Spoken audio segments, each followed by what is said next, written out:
BJP से संजू वर्मा है, कांग्रेस की तरफ से मेरे साथ चंदन घोष चौधरी हैं, टीएमसी से मेरे साथ स्वयं पुरोहित हैं, मेरे साथ राकेश सिन्हा जुड़े हैं, संघ के विचारक हैं, पूर्व राज्यसभा सांसद भी हैं, और मेरे साथ शीतल सिंह और पंकज शर्मा, दो सीनियर जर्नलिस्ट हैं। आप सभी का स्वागत।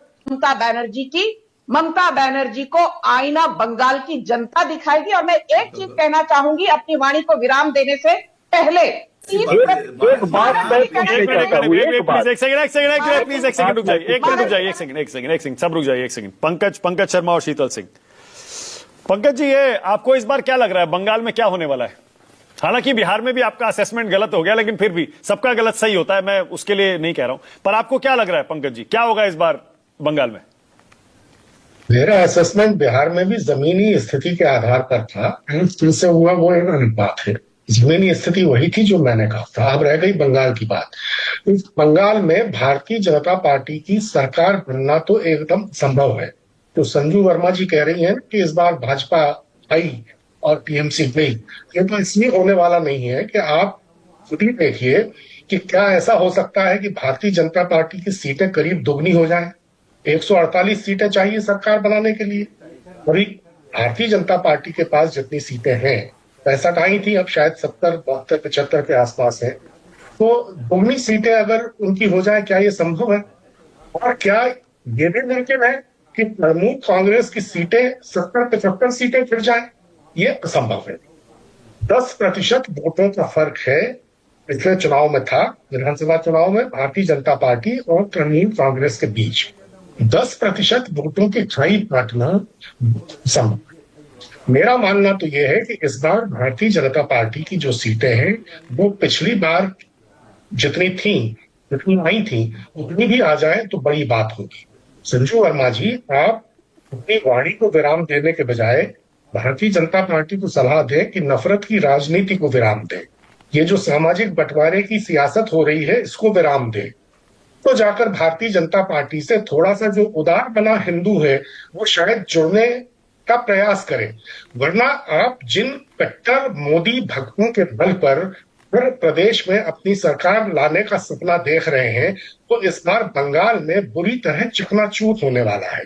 जब तक आप उदारवादी राजनीति नहीं करेंगी, जब तक आप सर्व समावेशी राजनीति नहीं करेंगी, जो भारतीय जनता पार्टी कभी करेगी नहीं, उसको हिंदू मुस्लिम करना है, उसको दो समुदायों के बीच नफरत के बीज बोने हैं, उसको समाज को बांट के रखना है। जब ये सब करना है तो जो एंटायर पॉलिटिकल साइंस में ग्रेजुएशन करके आए हैं वो इस देश की एंटायर पॉलिटिकल हिस्ट्री को बदलने की कोशिश कर रहे हैं, इस देश की एंटायर सोशल फैब्रिक को नष्ट करने की कोशिश कर रहे हैं। पहले उससे बचिए। पंकज जी, ओके, मैं इसी को घुमा के पूछता हूं आपसे पंकज जी, अगर बीजेपी कट्टर हिंदुओं की राजनीति करती है, कट्टर हिंदूवाद की राजनीति करती है, ममता बनर्जी की राजनीति कैसी है?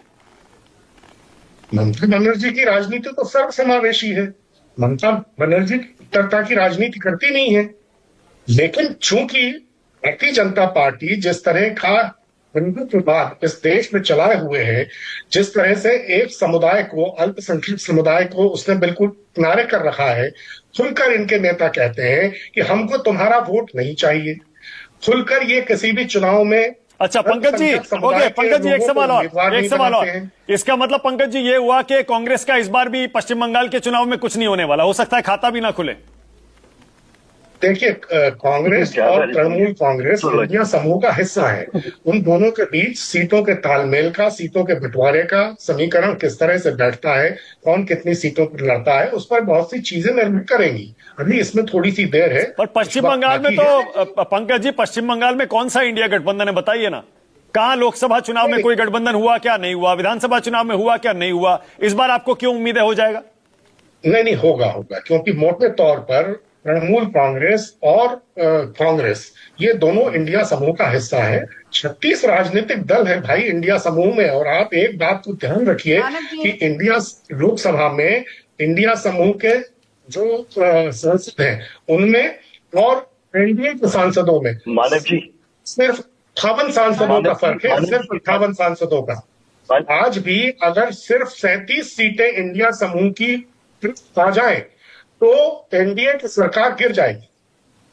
अगले किसी भी चुनाव में इंडिया समूह को सिर्फ 37 अतिरिक्त सीटें जीतनी है और एनडीए बहुमत में नहीं आ पाएगी। ये स्थिति है। तो आप इस फैक्टर को थोड़ा ध्यान रखिए। अब वो तो 2029 की बात कर रहे हैं ना आप। एक्स्ट्रा 37 सीटें जो जीतनी है उसके लिए 2029 तक इंतजार करना पड़ेगा ना पंकज जी। हाँ, तो इसीलिए क्या है कि अब ये साजिशें शुरू हुई हैं कि इंडिया समूह के जो राजनीतिक दल हैं उनमें आपस में कुछ मतभेद पैदा किए जाएं, कुछ ऐसी स्थितियां बनाई जाएं जिससे क्षेत्रीय दल कांग्रेस से अलग हो या कांग्रेस क्षेत्रीय दलों से अलग। लेकिन ये साजिश चलने वाली नहीं है। मैं आपसे फिर बता रहा हूं कि हर राज्य में इंडिया समूह के जो सहयोगी दल हैं वो अगले चुनाव मिलजुल कर लड़ने वाले हैं। अच्छा, ओके, ऑलराइट। बंगाल का इलेक्शन जैसा सही बताया लोग पंकज शर्मा ने कि क्लोज नहीं था, न 24 में क्लोज था, न 19 में क्लोज था, न असेंबली में 21 में क्लोज था। तो 26 में अब कितना क्लोज बीजेपी इन सब चीजों से कर पाएगी? अब इलेक्शन अब शुरू हुआ है, हम लोग भी जाएंगे, देखते हैं कि उसमें क्या है। जमीन पर है। अब सबसे बड़ी बात मैं बता रहा हूं, पंकज शर्मा कह रहे हैं ये जो कट्टर हिंदुत्व का मुद्दा आपके लिए बाकी राज्यों में चल जाता है, बंगाल में नहीं चलने वाला। आपको उदारवादी रणनीति अपनानी पड़ेगी, तब जीतेंगे बंगाल, वरना नहीं जीतेंगे। बिहार में तो हमने कट्टर हिंदुत्व का नाम ही नहीं लिया, हम जीत गए और कांग्रेस पार्टी कहां चलेगी। और पंकज जी को मैं बता दूं कि महर्षि अरविंद कट्टर हिंदुत्व नहीं है, विवेकानंद कट्टर हिंदुत्व नहीं है, और स्वामी ये बंकिम चंद्र कट्टर हिंदुत्व नहीं है। वंदे मातरम का विरोध किया जाना, अभी भी कहना कि वंदे मातरम हम नहीं गाएंगे, ये गाना एक धर्म के खिलाफ है। ये भारत की संस्कृति, भारत की स्मिता पर इससे बड़ा प्रहार क्या? पंकज शर्मा आप ही जवाब दीजिए। चलिए रहना है तो पंकज जी आप ही जवाब दीजिए। पंकज जी बोलिए, ये कट्टर हिंदुत्व नहीं है, बोलिए। किसने कहा कि वंदे मातरम एक धर्म के खिलाफ है? वंदे मातरम का जिक्र आपको आज करना इसलिए पड़ रहा है कि बंगाल में चुनाव है। वंदे मातरम का जिक्र आप इसलिए करना चाहते हैं कि आप नेहरू पर हमला बोलना चाहते हैं। नेहरू आपके दुश्मन है, कांग्रेस आपकी दुश्मन है। भारतीय जनता पार्टी, वंदे मातरम में भारतीय जनता पार्टी की तो कभी कोई आस्था रही नहीं।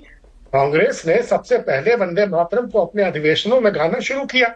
तो वंदे मातरम और कहा भारतीय जनता पार्टी को तो वंदे मातरम शब्द का उच्चारण करने का भी मेरे हिसाब से कोई अधिकार नहीं है। भारतीय स्वयंसेवक संघ ने, आप तो राकेश जी अच्छी तरह जानते हैं कि कितने वर्षों तक राष्ट्र ध्वज को अपने मुख्यालय पर नहीं लहराया। तो इन सब पुरानी बातों को छेड़कर इनको दूर तक ले जाते हैं। ओके, शीतल जी आपका रिएक्शन। शीतल जी आप भी दे दीजिए अपनी प्रतिक्रिया जो राकेश जी कह रहे हैं। उसके बाद राकेश जी देता हूं, जरा शीतल जी अपनी बात करें, फिर देता हूं राकेश जी। तो नेहरू लियाकत पैक्ट हुआ, पंकज जी बोले हम नेहरू के शत्रु नहीं है। नेहरू जी ने बहुत देश के लिए काम किया। कब से वेट कर रही हूँ मानक जी। बोलिए।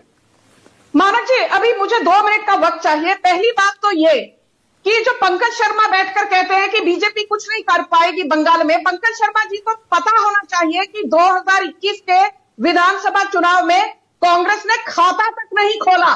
कांग्रेस खाता नहीं खोल पाई और पंकज शर्मा बैठकर यहां पर भाजपा को ज्ञान सुना रहे हैं। अभी फर्स्ट पॉइंट, पंकज शर्मा जी, सिर्फ बिहार में हमने 89 सीट्स जीती। महाराष्ट्र, हरियाणा, बिहार, झारखंड, स्वयं पुरोहित क्या दिखा रहे हैं? टाइम खत्म हो रहा है, जरा दिखाइए क्या दिखा रहे हैं।